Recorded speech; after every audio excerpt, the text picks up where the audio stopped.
அன்பு தம்பி ரோபோ சங்கரை இழந்து பாடும் குடும்பத்தாருக்கும் கலையுலகத்திற்கு என்னுடைய ஆழ்ந்த இரங்கல்களை தெரிவித்துக் கொள்கிறேன். நான் அவரும் சிங்கப்பூர் சலூனில் ஒன்றா நடித்தோம். வயசு வித்தியாசம் பார்க்காம ரெண்டு பேரும் அவ்வளோ ஃப்ரெண்ட்ஸ் ஆகிக்குவோம். ரெண்டு பேரும் தலைவர் படம், புரட்சித் தலைவர் எம்ஜிஆர் படம் நார்வடி மண்ணில் வர வசனத்தை நாங்கள் ரெண்டு பேரும் ஒரு போட்டி மாதிரி வச்சுக்குவோம். அவர் சூப்பராக பேசுவார், நானும் சூப்பராக பேசுவேன். அவர் நார்வடி மண்ணில் ஒரு சீனை பேசினார்னா நான் ஒரு சீனை பேசுவேன்.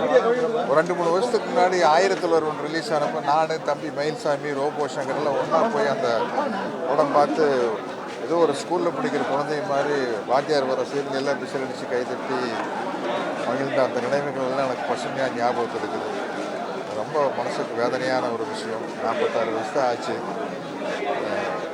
அவங்க குடும்பத்தாரெல்லாம் மனதைரியத்தோடு இருக்கணும்.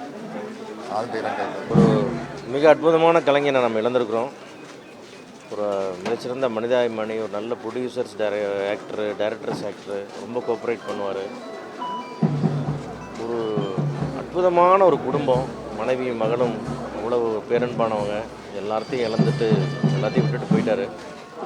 ரொம்ப வருத்தமாக இருக்குது. இதே வீட்டில் இந்த இடத்துல வச்சு நான் அவருக்கு ஒரு ஆட் ஃபிலிமோட ஷூட் பண்ண வச்சு என்னுடைய படங்களில் பண்ணியிருக்காரு.